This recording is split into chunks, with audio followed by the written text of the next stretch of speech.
الحمد لله وكفى وسلام على عباده الذين اصطفى خصوصا على أفضلهم وخاتم النبيين محمد الأمين وعلى آله وصحبه أجمعين. أما بعد فأعوذ بالله من الشيطان الرجيم. بسم الله الرحمن الرحيم. فلما بلغ معه السعي قال يا بني إني أرى في المنام أني أذبحك فانظر ماذا ترى. قال يا أبت افعل ما تؤمر ستجدني إن شاء الله من الصابرين. صدق الله العظيم.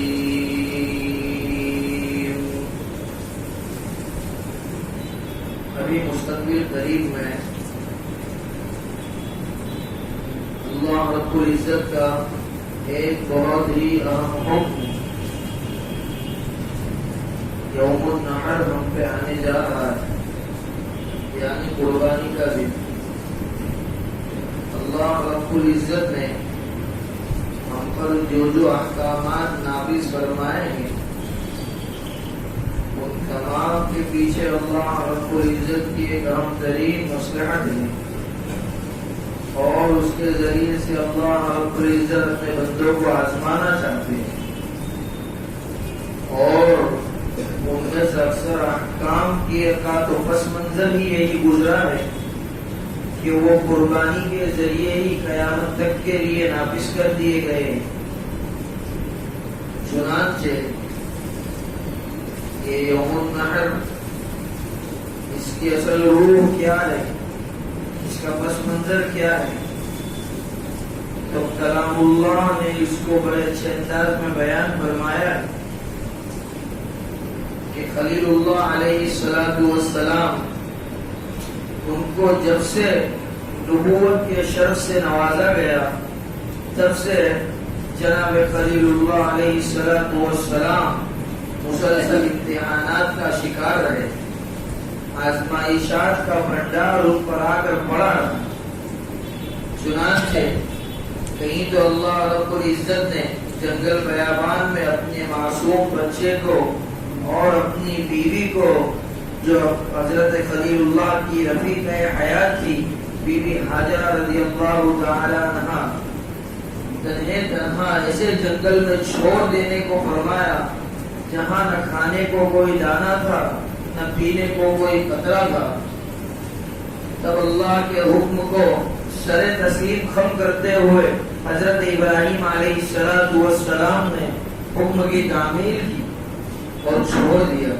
اس امتحان میں کامیاب ہوئے. کہیں تو نمرود نے آگ میں ڈالنا چاہا. اللہ رب العزت نے فرمایا کہ چلے جاؤ، ہم تمہارے لیے اس آگ کو نفع والی بنا دیں گے. اور قرآن میں بھی اس کا ذکر ملتا ہے. فرمایا قلنا یا نار کونی بردا وسلاما علی ابراہیم. ہم نے آگ کو حکم دیا ہے آگ تو ہمارے ابراہیم پر، ہمارے خلیل پر سلامتی والی ہو جا، ٹھنڈی ہو جا، اسے بالکل بھی نقصان نہ ہونے پائے. تو اس امتحان میں بھی خلیل اللہ علیہ السلام کامیاب ہو.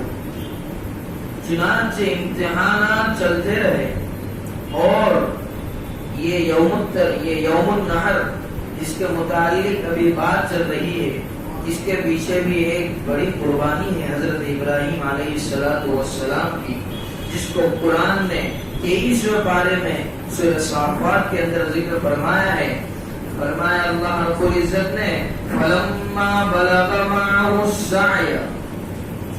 پھر جب ابراہیم کے بیٹے اس قابل ہو گئے حضرت اسماعیل کہ وہ اپنے ابا جان کا ساتھ ساتھ چل کر ساتھ دے سکے، اپنے ابا کا رائٹ ہینڈ بن سکے، اپنے والد محترم کی ذمہ داریوں میں سے کچھ ذمہ داری لے کر ان کے کندھوں سے کام کے بوجھ کو کم کر سکے. فلما بلغ معه السعي قال يا بني إني أرى في المنام.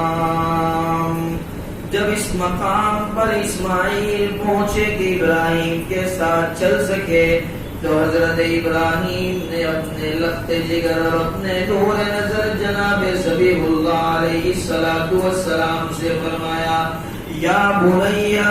یا بنیا کے معنی ہوتے ہیں میرے چھوٹے بیٹے. قرآن نے بنیا کا لفظ استعمال کیا، اس کا مطلب ہے اس وقت بعض مفسرین کے نزدیک جناب ذبیح اللہ کی عمر 8 سال، بعض مفسرین کے نزدیک 10 سال اور بعض مفسرین اور مورخین کے نزدیک 12 سال کی عمر ہے.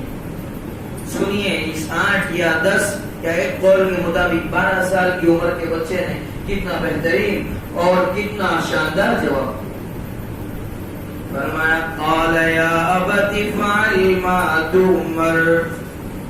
جب ابراہیم نے اپنے بیٹے سے فرمایا اے میرے چھوٹے بیٹے یا بنیا انی ارا فی المنام، میں تجھے خواب میں دیکھ رہا ہوں کہ میں تجھے سوا کر رہا ہوں، بس تو سوچ تیری کیا رائے ہے. انظر ماذا ترى. بڑا بہترین جواب دیا کیونکہ بیٹا بھی نبی کا تھا، تربیت بھی ایسی ہوئی تھی. اور اس واقعے سے ایک نقطہ یہ پتا چلا کہ ایسی تربیت کرو کہ 8 یا 10 یا 12 سال کی عمر کا بچہ جب اللہ کا حکم آ جائے اپنی جان کی کوئی پرواہ نہ کرے، اللہ کے حکم پر لبیک کہتے ہوئے اپنی جان کو اللہ کے راستے میں قربان کر دے. قال یا بنی انی ارا فی المنام انی اذبحک، میں تجھے ذبح کر رہا ہوں. فانظر ماذا ترى، پس تو سوچ تیری کیا رائے ہے. وہ چھوٹا سا اسماعیل کہہ رہا ہے یا ابتی افعل ما تؤمر، اے میرے ابا کر گزریے نا اس کام کو جس کا خالق کائنات نے تمہیں حکم فرمایا ہے. کوئی جان کی پرواہ نہیں کی اور اپنے سر کو اللہ کے حکم کے آگے جھکا دیا اور کہنے لگا چھوٹا سا اسماعیل کر گزرو اس کام کو جس کام کے کرنے کا تمہارے پروردگار نے تمہیں حکم فرمایا ہے. اور ہمارے یہاں کیا ہوتا ہے، باپ بیٹے سے کچھ کہتا ہے تو مانتا نہیں، بیٹا مدرسے چلا جا، اور پھر جب مان گیا مدرسے جانے کے لیے تو پھر باپ کو کہنا پڑتا ہے دیکھ تو مدرسے جائے گا، حافظ بن جائے گا، تجھے گاڑی دلا دوں گا، تجھے تیری منگنی کرا دوں گا، تو جو مانگے گا وہ تجھے دلا دوں گا. اور ساتھ ہی ساتھ پھر یہ بھی کہتا ہے کہ تو حافظ قرآن ہو جائے گا، اللہ کے کلام کو سنبھالنے والی تجوری بن جائے گا تو تیرا کیا مقام ہو. لیکن وہاں اسماعیل خود بیان کرتے ہیں اے میرے ابا کر گزرو اس کام کو جس کا تمہیں حکم دیا جا رہا ہے، اس کا نتیجہ یہ نکلے گا وہ بھی میں خود بیان کرتا ہوں. ستجدنی انشاء اللہ من الصابرین. وہ اسماعیل کہہ رہا ہے اپنے والد ماجد خلیل اللہ سے ان قریب تم مجھے صابرین کی جماعت میں سے پاؤ گے، صبر کرنے والوں میں سے پاؤ گے. کیونکہ اسماعیل بھی تحمل کا پہاڑ تھے اور صبر کا مجسمہ تھے. تربیت ایسی کی گئی تھی کہ اللہ کے حکم کے آگے بلا چور و شرا سر تسلیم خم کیا تھا. بچپن سے دیکھتے آ رہے تھے اللہ کے حکم کے آگے میرے والد نے ذرہ برابر کوئی جو ہے تجاوز ہی نہیں کی، اللہ کے حکم کو کبھی پامال نہیں کیا.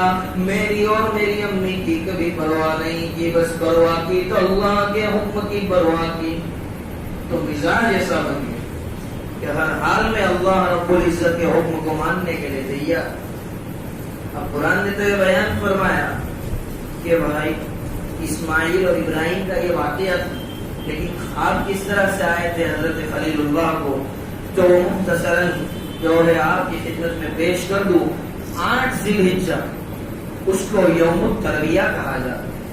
یوم الترویہ اس لیے کہا جاتا ہے کہ یہ تردد کا دن ہے. ترویہ کے اصل معنی ہوتے ہیں تردد کے. تو 8 ذی الحجہ کو جب رات میں خلیل اللہ اپنے بستر مبارک پر آرام فرما رہے تھے تو جو ہے نیند کی حالت میں اللہ کی جانب سے یہ خواب دکھلایا گیا کہ ابراہیم اپنے بیٹے اسماعیل کو ذبح کر رہے ہیں. پھر جب 8 ذی الحجہ کو صبح نیند سے بیدار ہوئے، پورا دن اس سوچ اور تردد میں گزار دیا، اس سوچ اور تردد میں گزار دیا، اس شک میں گزار دیا کیا صحیح میں مجھے اس کا حکم دیا جائے گا. پھر پورا دن اسی طرح سے شک میں نکلا. 9 ذی الحجہ کی رات کو جب حضرت خلیل اللہ علیہ السلام آرام فرما رہے تھے، پھر رب کائنات کی جانب سے اسی خواب کو دہرایا گیا. اور پھر 9 ذی الحجہ کی صبح جب خلیل اللہ نیند سے بیدار ہوئے، فوراً سمجھ گئے کہ بس یہی منشا ہے میرے پروردگار کی. اسی لیے 9 ذی الحجہ کو یوم عرفہ کہا جاتا ہے، پہچاننے کا دن. عرفہ کے معنی ہوتے پہچاننا، جان لینا، منشا کو سمجھ لینا. اسی لیے 9 ذی الحجہ کو یوم العرفہ کہا جاتا ہے کہ خلیل اللہ نے اس دن اپنے پروردگار کی منشا کو، اپنے پروردگار کی مرضی کو پہچانا اور اپنے بیٹے کی قربانی دینے کے لیے تیار ہو گئے. اور یوم النحر 10 ذی الحجہ کو کہا جاتا ہے اس لیے کہ 10 ذی الحجہ کو جب لے کر چلے اسماعیل کو اور چھری چلانے لگے، تب اللہ رب العزت نے اسماعیل کی جگہ جنت سے ایک جو ہے جانور بھیجا اور پھر وہ ذبح ہو گیا. اور اس کی تفصیلات کے لیے ابھی موقع نہیں ہے کہ کس طرح سے چھری نہیں چلی، کس طرح سے مینڈا آ گیا، کس طرح سے اسماعیل بچے. اور اس وقت جو کہا تھا اسماعیل نے کہ تم مجھے صابرین میں سے پاؤ گے، تو ذبح کرتے وقت 3 باتیں حضرت اسماعیل نے اپنے والد ماجد سے عرض کی تھی، جس بنا پر انہیں صابرین کی جماعت میں سے مورخین نے شمار کیا ہے. قصص الانبیاء کے اندر بھی یہ واقعہ موجود ہے. فرمایا حضرت ابراہیم نے کہ چلو تیار ہو جاؤ. تو اسماعیل کیا کہہ رہے ہیں، اے میرے والد، اے میرے پیارے ابا، چھری کو اس قدر تیز کر لینا کہ چھری اگر بوٹھی رہ گئی، اگر کند دھار رہ گئی تو اللہ کے حکم کو پورا کرنے کے اندر، حکم الہی کی تعمیل کے اندر دیری ہو جائے. اور ہم جیسے ہو تو کیا سوچیں، اچھا ہے چھری تھوڑی بوٹی ہو، جو 10-15 سیکنڈ زیادہ زندگی مل جائے، جو مجھے کوئی بچانے والا آ جائے. ابا کا تو دماغ خراب ہے، مجھے ذبح کرنے چلے. دیکھو ایک یہ پوائنٹ، ایک یہ نقطہ کہ صبر والے ہیں، اپنی جان تو جا رہی ہے، اس کے اندر بھی جلدی کر رہے کہ جلد سے جلد اللہ کی جو ہے مرضی پوری ہو جائے. دوسری بات بیان فرمائے کہ میرے ہاتھ پیر کو باندھ دیے جاؤ اور مجھے الٹا لٹا دیا جاؤ، تاکہ میرے ہاتھ پیر کے ہلانے سے ایک تو آپ کے کپڑے خراب نہ ہو جائے. دیکھو باپ کا کتنا خیال کیا. اور الٹا لٹا دیا جائے تاکہ میرا اور آپ کا چہرہ بالکل آمنے سامنے ہو گیا اور بالکل مواجہہ کا لفظ ہمارے آمنے سامنے ہونے کے اوپر صادق آ گیا. ہو سکتا ہے کہ آپ کے سینے میں یعنی خلیل اللہ کے سینے میں بستی ہوئی شفقت پیدری کو جوش آ جائے اور اللہ کے حکم کو پورا کرنے سے مانع ہو جائے اور شیطان اپنا کام کر جائے. اس سے بہتری ہوگا کہ مجھے الٹا لٹا دیا جاوے اور ذبح کر دیا جاوے تاکہ شفقت پیدری کا کوئی سوال ہی نہیں ہوتا.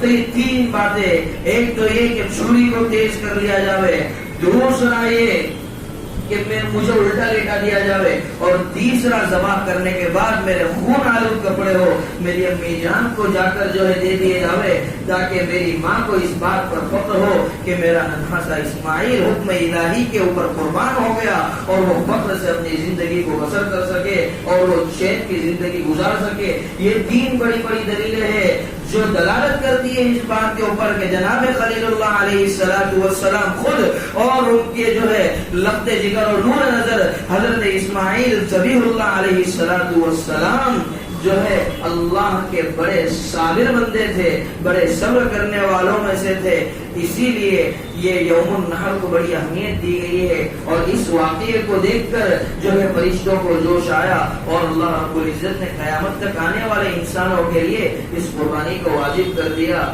اور جو باقی باتیں ہیں پھر اگر زندگی رہی اور موقع رہا کہ انشاءاللہ تفصیلات آپ کی خدمت میں پیش کی جائے گی۔ وآخر دعوانا ان الحمد للہ